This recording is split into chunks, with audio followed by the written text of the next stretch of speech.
Então Jacó ficou sabendo do que os filhos de Labão diziam. Jacó tomou tudo o que pertencia a nosso pai e acumulou toda essa riqueza daquilo que pertencia a nosso pai. E quando Jacó olhava para o rosto de Labão, via que a atitude de Labão para com ele já não era como antes. Finalmente Jeová disse a Jacó: Volte à terra dos seus pais e aos seus parentes, e eu continuarei com você. Então Jacó mandou chamar Raquel e Leia ao campo onde estava o seu rebanho, e disse-lhes: Estou vendo que a atitude de seu pai para comigo mudou, mas o Deus de meu pai tem estado comigo. Vocês sabem muito bem que servi o seu pai com todas as minhas forças. E seu pai tentou me enganar e mudou meu salário 10 vezes, mas Deus não permitiu que ele me prejudicasse. Se por um lado ele dizia, os animais pintados serão seu salário, o rebanho inteiro produzia pintados. Mas se por outro lado dizia, os listrados serão seu salário, o rebanho inteiro produzia listrados. Assim Deus tirava o rebanho de seu pai e o dava a mim. Uma vez, quando o rebanho entrou no cio, levantei os olhos e vi num sonho que os bodes que fecundavam o rebanho eram listrados, pintados e malhados. Então o anjo do verdadeiro Deus me disse no sonho, Jacó. Eu respondi, estou aqui.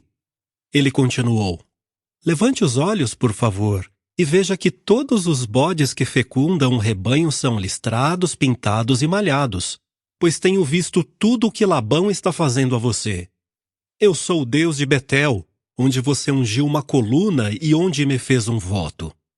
Agora saia imediatamente desta terra e volte à sua terra natal.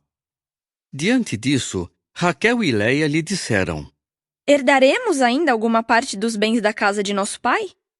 Não somos consideradas estrangeiras por ele? Pois ele nos vendeu e gastou todo o dinheiro que se deu por nós. Todas as riquezas que Deus tirou de nosso pai são nossas e de nossos filhos. Assim, faça tudo o que Deus lhe mandou. Então Jacó montou imediatamente seus filhos e suas esposas nos camelos, e conduzindo todos os seus rebanhos, os rebanhos que lhe pertenciam e que ele havia acumulado em Padã-Arã, e todos os bens que tinha acumulado, partiu para a casa de Isaque, seu pai, na terra de Canaã. Enquanto Labão tinha ido tosquiar as suas ovelhas, Raquel furtou os ídolos domésticos que pertenciam a seu pai. Além disso, Jacó usou de esperteza para com Labão, o arameu, pois não o avisou de que estava indo embora. Ele fugiu e atravessou o rio Eufrates, junto com tudo o que tinha, e se dirigiu para a região montanhosa de Gileade. No terceiro dia, Labão foi informado de que Jacó havia fugido. Então levou consigo seus irmãos e foi perseguir Jacó, e depois de uma viagem de 7 dias, o alcançou na região montanhosa de Gileade. Deus veio então a Labão, o arameu, num sonho de noite e lhe disse: Tenha cuidado com o que vai dizer a Jacó, seja algo bom, seja algo mau. Assim, Labão se aproximou de Jacó, pois Jacó havia armado a sua tenda na montanha, e Labão e seus irmãos haviam acampado na região montanhosa de Gileade. Labão disse então a Jacó: O que você fez? Por que usou de esperteza comigo e levou embora as minhas filhas como se fossem cativas tomadas pela espada? Por que você fugiu secretamente, usando de esperteza comigo e não me avisou? Se me tivesse dito, eu poderia despedi-lo com alegria e com canções, com pandeiro e com harpa. Mas você não me deu a oportunidade de beijar meus netos e minhas filhas. Você agiu de modo insensato. Tenho poder para prejudicá-los, mas o Deus de seu pai me disse ontem à noite: tenha cuidado com o que vai dizer a Jacó, seja algo bom, seja algo mau. Eu sei que você partiu por ter saudades da casa de seu pai, mas por que furtou os meus deuses? Jacó respondeu a Labão: Parti secretamente porque fiquei com medo, pensando que o Senhor poderia tirar suas filhas de mim à força. Quanto àquele com quem o Senhor achar os seus deuses, não ficará vivo. Diante dos nossos irmãos, examine o que eu tenho e pegue o que é seu. Mas Jacó não sabia que Raquel os havia furtado. Assim, Labão entrou na tenda de Jacó, na tenda de Leia e na tenda das 2 escravas, mas não os achou. Então saiu da tenda de Leia e entrou na tenda de Raquel. Nesse meio tempo, Raquel havia pegado os ídolos domésticos e os havia colocado no cesto das mulheres, que ficava na sela do camelo, e estava sentada em cima deles. Assim, Labão vasculhou a tenda inteira, mas não os achou. Ela disse então a seu pai: Não se ire, meu senhor, por eu não poder me levantar diante do Senhor, pois estou com um incômodo habitual das mulheres. De modo que ele continuou procurando cuidadosamente, mas não achou os ídolos domésticos. Com isso, Jacó ficou irado e começou a reclamar com Labão. Jacó disse então a Labão: Qual foi o meu crime? E que pecado cometi para o Senhor me perseguir furiosamente? Agora que vasculhou todos os meus bens, o que o Senhor encontrou que pertence à sua casa? Ponha-o aqui na frente dos meus irmãos e dos seus irmãos, e que eles decidam entre nós 2. Nesses 20 anos que estive com o Senhor, suas ovelhas e suas cabras nunca sofreram aborto, e eu nunca comi os carneiros do seu rebanho.